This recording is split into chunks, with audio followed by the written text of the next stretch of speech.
Hello, Jane Cleland here. Interesting question. Can I share some ideas of how I escalate stakes? Yes, indeed. You have to keep raising the stakes to keep ratcheting up the suspense, the drama, the tension. And one way to do that is to ask yourself, what's the worst that will happen? What's the worst that can happen? And it needs to be specific to the situation and the person. I often ask myself that question using the 4 areas of conflict or danger. What's the worst that would happen physically?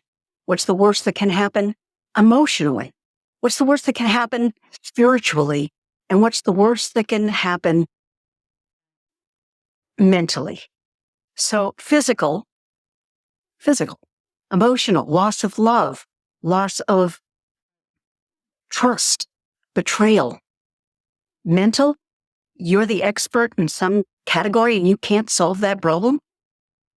That would be incredibly challenging for someone whose pride and self-worth rests on their abilities in this arena.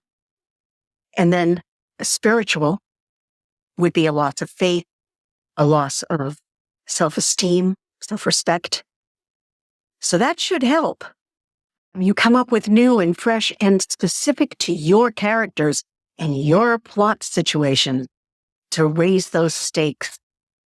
They need to be very high. But do remember what Raymond Chandler said. When in doubt, send in 2 guys with guns. I know you can do it. And if this tip has had value, I'm going to ask you to do something for me. Would you like it? Share it? Maybe even click on that little bell and subscribe. It opens up features for me on this platform that are very helpful and I think add value to you, the viewer. Thanks so much.